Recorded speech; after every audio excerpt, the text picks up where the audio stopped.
পুলিশের একটা শাখা আছে এনসিবি নাম, ন্যাশনাল সেন্ট্রাল ব্যুরো।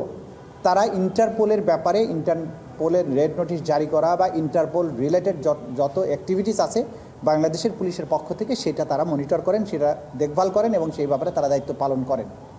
গত 13ই নভেম্বর তারিখে আন্তর্জাতিক অপরাধ ট্রাইব্যুনালের চিফ প্রসিকিউটরের অফিস থেকে আমরা ফর্মালি এই ইন্টারপোলের রেড নোটিশ জারি করার জন্য শেখ হাসিনার বিরুদ্ধে যে ফর্মটা আছে তাদের স্বীকৃত ফর্ম সেটা ফিল আপ করে একটা ফরওয়ার্ডিং লেটার সহ আমরা এনসিবিকে অর্থাৎ বাংলাদেশ পুলিশের যে central bureau, national central bureau যেটা আছে সেটার কাছে আমরা পাঠিয়েছি।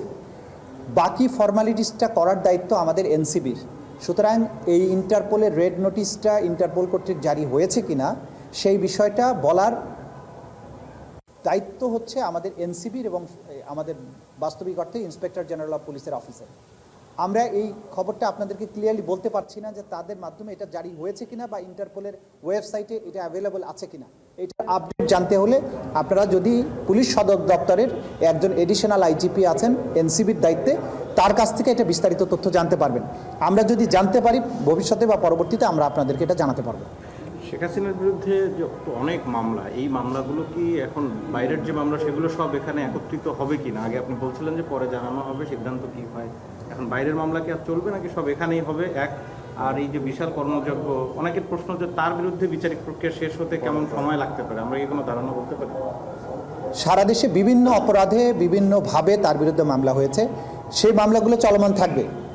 আমাদের কাছে যে সমস্ত প্রাপ্ত অভিযোগ আছে তার ভিত্তিতে বিশেষ করে জুলাই আগস্টের অভ্যুত্থান চলাকালীন সময়ে হত্যাকাণ্ড সহ মানবতা বিরোধী অপরাধ এবং গত 16 বছর ধরে গুম, ক্রসফায়ারের মতো যে মানবতা বিরোধী অপরাধ, পিলখানা হত্যাকাণ্ড এবং হেফাজতে ইসলামের হত্যাকাণ্ড, হেফাজতে ইসলামের উপরে 2013 সালে যে ম্যাসাকার চালানো হয়েছিল, মোটা দাগে এই কয়েকটি বিষয়ের অভিযোগ আন্তর্জাতিক অপরাধ ট্রাইব্যুনালে এসেছে।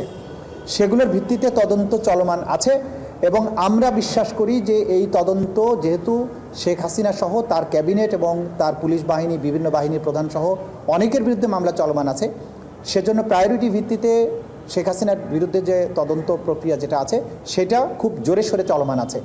আমরা আশা করছি আগামী কয়েক মাসের মধ্যেই অন্তত শেখ হাসিনার বিরুদ্ধে যে তদন্ত আমাদের রিপোর্ট, সেটা তদন্ত সংস্থা যেটা বলেছেন তারা মনে করেন যে আশা করেন তারা 3 মাসের মধ্যে হয়তোবা তারা শেষ করতে পারবেন। এটা চূড়ান্ত কথা নয়, তারা আশা করছেন 3 মাসের মধ্যে হয়তো তারা পারবেন। তো তদন্ত রিপোর্টটা তদন্ত সংস্থা স্বাধীনভাবে করছে, সেটা আমাদের হাতে এসে পৌঁছালে তখন আমরা বলতে পারবো যে আনুষ্ঠানিক বিচার প্রক্রিয়াটা কখন শুরু হবে।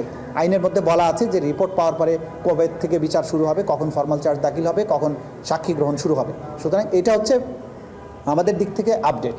আর দেশব্যাপী যে সমস্ত মামলা চলমান আছে সব মামলা এখানে তো একবারে নিয়ে আসা সম্ভব নয়। আমরা তো যে তদন্তটা করছি সেটা মানবতা বিরোধী অপরাধ যা কিছু উনি করেছেন বা তার সাথে যে সমস্ত পারপিট্রেটররা করেছে তাদের তদন্তের মধ্যে কিন্তু এই সমস্ত বিষয় কভার করে আসবে। এর বাইরেও ইন্ডিভিজুয়াল কোনো ঘটনার জন্য যদি মামলা হয়ে থাকে সেসব মামলা চলমান থাকবে, সেগুলো সব মামলার কার্যক্রমও কোনো বাধাগ্রস্ত হবে না আমাদের তদন্তের জন্য। শেখ হাসিনাকে ভারত থেকে ফিরিয়ে আনার বিষয়ে যে চুক্তির আলোকে কোনো পদক্ষেপ পেয়েছে?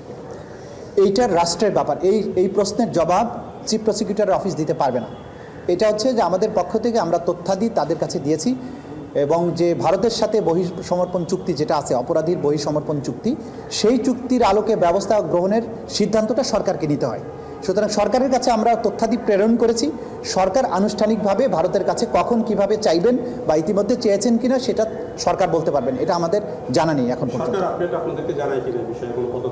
এক্সট্রাডিশনের ব্যাপারে আমরা এখন পর্যন্ত জানি না যে এটা এক্সট্রাডিশন রিকোয়েস্টটা ইতিমধ্যে করা হয়েছে কিনা, হয়তো আমরা যদি জানতে পারি তখন আপনাদের জানাতে পারবো। তার মানে হচ্ছে রেড অ্যালার্টের বিষয়ে আপনারা জানেন না?